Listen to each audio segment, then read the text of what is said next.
Guys, rumah corner Semidi ni tak sampai 1 juta pun harga dia. Nearby Putrajaya, nearby KLIA Airport. Booking pun 3,000. Boleh full loan lagi pula tu. Jom tengok.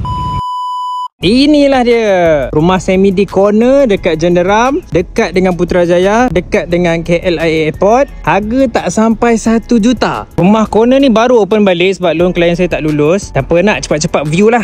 Keluasan corner ni ialah 50 x 80 panjang guys. Memang puas hati. Untuk rumah intermediate, saiz dia 38 x 80. Ada lagi 2 unit baki macam tu saja. Korang tengok tanah dia 22 kaki lebar babe. Memang puas hati nak renovate extension ni. Lebar ui. Ni ialah TMB substation. Dah kecil sikit sekarang. Jom kita tengok lagi sekali dalam dia macam mana. Aish, lebar babe. Untuk keluasan macam ni, nak dapat harga bawah 1 juta memang susah nak dapat. Living area besar, dining pun luas, dapur dia pun tak kedekut guys. Sebelah dapur dia pun dah ada bilik dengan tandas sendiri. Mix dengan tandas dia pun kat belakang ni. Senang tak kacau circulation. Tanah belakang ni pun ada lagi 10 kaki. Hui. Kat atas pula ada 3 bilik dengan semua tandas sendiri. Living area pun luas macam ni. Bilik-bilik dia pun bukan cukup syarat memang luas. Master bed dia lagi luas loh.